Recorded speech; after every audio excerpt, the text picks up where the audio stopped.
लाडक्या बहिणींसाठी अतिशय आनंदाची बातमी. 8वा हप्ता यादी आलेली आहे. असं चेक करा तुमचं नाव. आनंदाची बातमी आहे. लाडक्या बहिणींना फेब्रुवारीचा हप्ता हा उद्यापासून वाटप होणार आहे. परंतु तुमचं नाव आहे की नाही हे आपल्याला पाहायचं आहे. पहा, आदित्य तटकरे मॅडम यांनी सांगितलेलं आहे. व्यवस्थित व्हिडिओ पहा. ही योजना म्हणजे मुख्यमंत्री माझी लाडकी बहीण योजना आणि त्याच्या फेब्रुवारी महिन्याचा जो हप्ता आहे तो आम्ही 8 मार्च महिला दिन याच्या पूर्वसंध्येला त्याला अनुसरून आम्ही त्या ठिकाणी सर्व महिलांच्या थेट खात्यामध्ये उपलब्ध करून देणार आहोत आणि साधारणपणे 5-6 तारखेपासून याची प्रक्रिया पूर्ण होईल आणि सुरू होईल आणि 8 तारखेच्या आत सर्व महिलांच्या खात्यामध्ये फेब्रुवारी महिन्याचा हप्ता आणि सुरू होईल आणि 8 तारखेच्या आत सर्व महिलांच्या खात्यामध्ये फेब्रुवारी महिन्याचा हप्ता हा त्या ठिकाणी उपलब्ध होणार आहे. महिला दिनाच्या पूर्वसंध्येला म्हणून आम्ही त्याचं औचित्य साधून यंदाच्या वेळेला फेब्रुवारीच्या महिन्याचा जो हप्ता आहे तो आमच्या सर्व लाडक्या बहिणींच्या खात्यामध्ये जमा करत. हे लाडकी बहीण योजना अशाच पद्धतीनं पुढे सुद्धा सक्षमपणे कार्यरत आणि यशस्वीरित्या आम्ही चालू ठेवणार आहोत.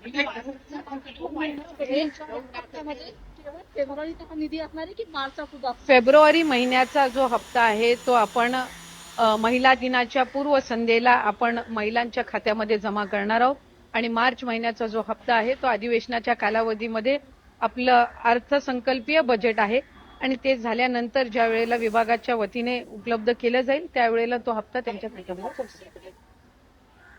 हॅलो, बघा, आत्ताच तुम्ही इथं पाहिलेलं आहे की लाडक्या बहिणींसाठी अतिशय आनंदाची बातमी आहे. लाडक्या बहिणींना साडी हे वाटप मिळणार आहे. कारण आता लाडक्या बहिणींना त्यांचा लाडका भाऊ एकनाथ शिंदे यांनी वचन दिलेलं आहे की होळीच्या सणाला लाडक्या बहिणींना साडी वाटप होणार आहे. आनंदाचा शिधा वाटप होणार आहे. सोबतच लाडक्या बहिणींना आता उद्यापासून फेब्रुवारीचा हप्ता आणि मार्चचा हप्ता हे सर्व काही इथं मिळणार आहे. त्यामुळे लाडक्या बहिणी अतिशय खुश झालेल्या आहेत. वित्त विभागाकडून हा जो हप्ता आहे तो आता वितरित करण्यात येणार आहे. लवकरच तुमच्या मोबाईलवरती मेसेज येईल, तुमच्या अकाउंटवरती पैसे लवकर जमा होतील. कारण हा लाडक्या भावांचा हा लाडका जो काही प्रेम आहे त्यांनी सांगितलेलं आहे की आम्ही कुठलाही उशीर न करता तुमच्या मोबाईलवरती लवकरात लवकर मेसेज पाठवू आणि आता आपला जो फेब्रुवारीचा हप्ता आहे तो तुमच्या मोबाईलवरती लवकरच येईल. फेब्रुवारीचा जो 8वा हप्ता आहे हा वाटप होईल. 8वा हप्ता झाल्या लगेच तुम्हाला 9व्या हप्त्याचे सुद्धा इथं पैसे मिळतील. 9वा हप्ता म्हणजे कोणता? तर मार्चचा हप्ता. तर मार्चचा हप्ता किती मिळणार आहे? हे 2100 रुपये मिळणार आहे. यासाठी कोणत्या बँकेत पैसे येणार हे तर मी तुम्हाला सांगणारच आहे. परंतु यासाठी सुद्धा अधिवेशनामध्ये तिथं मंजुरी इथं करून घेण्यात येणार आहे. त्यानंतर ते मार्चचे पैसे पडणार आहेत. परंतु आत्ता जर आपण बघितलं तर फेब्रुवारीचा हप्ता फिक्स झालेला आहे. तुम्हाला तो वाटप होणार आहे. परंतु सरसकट वाटप होणार का, तुमचं नाव आहे की नाही हे कसं तुम्हाला कळणार? बघा, आपण जर एकंदरीत बघितलं तर जे नियम होते ते नियमावली आपण जर बघितली तर ते आपल्या सगळ्यांना माहिती आहे की लाडक्या बहिणींची नियमावली सगळ्यांना माहिती आहे. परंतु झालं आहे असं, जेव्हा आपण जुलै, ऑगस्ट, सप्टेंबर, ऑक्टोबर आणि नोव्हेंबर, डिसेंबरपर्यंतचे लाडक्या बहिणींना पैसे आले, बरोबर. आता याच्यामध्ये कोणाकोणाला अजूनही पैसे आले नसतील त्यांनी कमेंट सेक्शनमध्ये कमेंट करा. मागचा हप्ता कोणाला आला नाही, डिसेंबरचा हप्ता आला नाही, जानेवारीचा हप्ता आला नाही, किती हप्ते आले नाहीत हे तुम्ही सांगा. जोपर्यंत तुम्ही सांगणार नाही तोपर्यंत सरकारला कळणार नाही. आता ह्याच्यामध्ये झालं असं की सरसकट वाटप होणार का? तर बघा, सगळ्यात महत्त्वाचं म्हणजे मी तुम्हाला सांगतोय सरसकट वाटप होणार नाही. याचं कारण म्हणजे झालं आहे असं की लाडक्या बहिणी, ज्या काही लाडक्या बहिणी आहेत ज्यांचं आता उत्पन्न हे 2.5 लाखांपेक्षा पुढे गेलेलं आहे, म्हणजे ज्यांचं जे आर्थिक जे काही त्यांचे जे काही नियम होते ते नियमाच्या बाह्य गेलेले आहेत. त्यामुळं अशा लाडक्या बहिणींना आता पैसे मिळणार नाहीत. लक्षात घ्यायचं आहे. अशा किती लाडक्या बहिणी आहेत तर जवळपास हा आकडा 8 ते 9 लाखपर्यंत हा आकडा गेलेला आहे. तर माझं तुम्हाला असं सांगणं आहे की आता तुमचं नाव आहे की नाही हे कसे करायचं आहे. 3 ते 4 गोष्टी तुम्हाला मी सांगणार आहे. त्या गोष्टी तुमच्याकडे जर असतील तर तुमचं नाव हे 100% यादीत असेल. पहिली गोष्ट, तुमचं रेशन कार्ड EKYC झाले. रेशन कार्डची EKYC खूप गरजेची आहे. माझ्या लाडक्या बहिणींना एकच विनंती आहे, जर तुम्ही आत्तापर्यंत रेशन कार्डची EKYC केलेली नसेल तर पटकन करून घ्या, अन्यथा तुम्हाला पैसे मिळणार नाहीत. आता मी तुम्हाला अजून एक गोष्ट सांगतोय, कोणत्या जिल्ह्यापासून सुरुवात होणार आहे हे बघायचं आहे आपल्याला. तर सुरुवात काही अशी आहे: रायगड, धुळे, जालना, नाशिक, ठाणे, मुंबई, पुणे, सोलापूर, लातूर, छत्रपती संभाजीनगर, धाराशिव अशा महत्त्वाच्या जिल्ह्यांपासून ही जी आहे ती सुरुवात होणार आहे. आता मी तुम्हाला दुसरा नियम सांगतोय, लक्षात घ्या. रेशन कार्डची KYC कुठे करायची त्या अगोदर मी मला एक सांगतोय की रेशन दुकानं जे आहेत आपलं त्या रेशन दुकानामध्ये जाऊन ही रेशनची तुम्हाला KYC करायची आहे. जाताना आधार कार्ड आणि सहकुटुंब सहपरिवार घेऊन जा, म्हणजे कोणताही तुम्हाला तिथं प्रॉब्लेम फेस करावा लागणार नाही.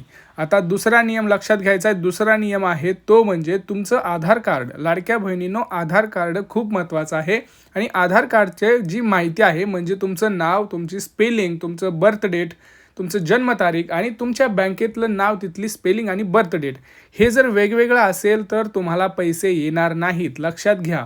मी वारंवार तुम्हाला हेच का सांगतोय, कारण तुम्ही आपले सबस्क्रायबर आहात, तुम्हाला व्हिडिओ खूप आवडतात, व्हिडिओ तुम्ही पाहता, चॅनलला सबस्क्राईब करता, लाईक करता, कमेंट्स करता. मग हे माझं सांगणं काम आहे की तुम्हाला काय करायला हवं जेणेकरून तुम्हाला फेब्रुवारीचा हप्ता तर येईलच, सोबत माझ्या सर्व लाडक्या बहिणींना तिथं साडी मिळेल, आनंदाचा शिधा मिळेल आणि मार्चचा सुद्धा 21 रुपये मिळेल. ह्यासाठी माझं हे सांगणं काम आहे. त्यामुळं मला माहिती आहे की तुम्ही नक्की ऐकणार. तुम्हाला आधार कार्ड हे काय करायचं आहे, आधार कार्डवरची माहिती, तुमच्या बँकेतली माहिती ही सेम करून घ्यायची आहे. आधार कार्डवरचे जे स्पेलिंग आहे तेच आपल्या बँकेत स्पेलिंग आहे का, आधार कार्डवरची जी जन्मतारीख आहे तीच बँकेत आहे का, ह्या सगळ्या गोष्टी करायच्या आहेत. आता तुम्हाला सांगायचं आहे की तुमची बँक खातं कोणत्या बँकेत आहे हे फटाफट कमेंट सेक्शनमध्ये कमेंट करून सांगा की कोणत्या खात्यात आहे. पोस्टाच्या खात्यात आहे, SBIमध्ये आहे, बँक ऑफ महाराष्ट्रामध्ये आहे, ॲक्सिस बँकमध्ये आहे, ICICI कुठे आहे हे तुम्ही कमेंट सेक्शनमध्ये कमेंट करून नक्की सांगा. तुमचा जिल्हा कोणता आहे हा सुद्धा सांगा, कारण खूप महत्त्वाचं आहे. आता मी तुम्हाला एक महत्त्वाचं सांगतोय की तुम्हाला काय करायचं आहे. आधार अपडेट केलं, आता हे आधार कार्ड घेऊन तुम्हाला तुमच्या बँकेत जायचं आहे, तिथं बँकेमध्ये सबमिट करायचं आहे आणि ते सबमिट केल्यानंतर तुम्हाला काही टेन्शन घ्यायची गरज नाही. तुमच्या मोबाईलवरती मेसेज 100% येतील. आता कोणत्या बँकेमध्ये पैसे येणार आहेत तर मी तुम्हाला आता सांगितलं. पोस्टाचं खातं असू द्या किंवा कोणतीही शासकीय प्रायव्हेट कोणतीही बँक असू द्या, पैसे सर्व बँकेमध्ये येणार आहेत. असं काही नाही की या विशिष्ट बँकेतच येणार आहेत किंवा या विशिष्ट पोस्टातच खातं आहे, असं नाही. पैसे तुम्हाला उद्या सकाळपासून पाहायला मिळणार आहे 100%. तुमच्या लाडक्या बहिणींनो, सर्वांच्या लाडक्या बहिणींनो, सर्वांच्या खात्यामध्ये पैसे 100% येणार आहेत. उद्यापासून सकाळी 9 वाजल्यापासून पहिला टप्पा सुरुवात होईल. सकाळी 9 वाजल्यापासून पहिला मेसेज यायला सुरुवात होईल. ते 5, 6, 7 आणि 8 हे 4 दिवस वाटप, फेब्रुवारीच्या हप्त्यांचं हे वाटप असणार आहे, हे लक्षात राहू द्या. आणि हा व्हिडिओ आपल्या लाडक्या बहिणींना जास्तीत जास्त शेअर करा, कारण काय करताय तुम्ही तुमच्यापर्यंत ठेवताय, लाडक्या बहिणींपर्यंत हा व्हिडिओ पोहोचवा. आता सगळ्यात महत्त्वाचं, जर तुमची अर्ज पडताळणी झाली तर तुम्हाला डॉक्युमेंट कुठले तयार ठेवायचे आहेत लक्षात घ्या. अर्ज पडताळणी झाल्याशिवाय तुमचं यादीत नाव येणार नाही आहे. जर तुम्ही नियमांमध्ये बसत असाल तर तुम्हाला मी सांगतो नियम म्हणजे काय. बाबा माझं 2.5 लाखाचं उत्पन्न आहे, माझं 2.5 लाख उत्पन्न असल्यामुळं माझ्याकडे पिवळं किंवा केश रेशन कार्ड असेल, बरोबर, तुमचं कुठलाही दुसऱ्या इतर योजनांचा लाभ घेत नाहीत, तर हे असेल तरच तुम्ही यादीमध्ये असणार आहात, हे लक्षात ठेवायचं आहे. यादीमध्ये तुमचं नाव कधी असणार आहे, जर तुम्ही सर्व नियमांमध्ये बसत असाल. लक्षात घ्या, सर्व नियम म्हणजे 2.5 लाखचं उत्पन्न आहे, 4 चाकी वाहन नाही, आयकर कुणी भरत नाही, दुसऱ्या कुठल्या योजनेचा लाभ घेत नाही, तुम्ही कुठल्याही सरकारी योजनेचा किंवा सरकारीच्या कुठल्याही डिपार्टमेंट तुम्ही जॉबला नाही, अशा सर्व नियमांचं जर तुमचं पालन होत असेल तर तुमचं नाव 100% यादीत असणार आहे, हे लक्षात घ्या. त्यामुळं कुणीही घाबरून जायचं काम नाही. आणि जर अजूनही रेशन कार्ड तुम्ही अपडेट केलं नसेल, KYC केलेलं नसेल, तुमचे डॉक्युमेंट्स KYC झाले नसेल तर करून घ्या, कारण याच्याशिवाय पुढे तुमचं काम होणारच नाही. आणि सर्व बहिणींना माझं एकच विनंती आहे की आपल्या चॅनलला आधी सबस्क्राईब करा. बघा, तुम्हाला व्हिडिओ तर आवडतात, व्हिडिओवर तुम्ही लाईक नाही करत, व्हिडिओवरती कमेंट्स करत नाही, कारण काय होतं, जोपर्यंत तुम्ही बोलणार नाही तोपर्यंत सरकारला तुमचं म्हणणं काही कळणार नाही. किती लाडक्या बहिणींना पैसे येतात, कुठल्या जिल्ह्यापासून सुरुवात होते हे त्यांना काही समजणार नाही. त्यामुळं तुम्ही जेवढं कमेंट सेक्शनमध्ये कमेंट कराल की मला पैसे नाही आले, असं झालं तर झालं, तेवढं त्यांना नक्की मिळेल माहिती. भेटूया पुढच्या व्हिडिओमध्ये. तोपर्यंत जय महाराष्ट्र.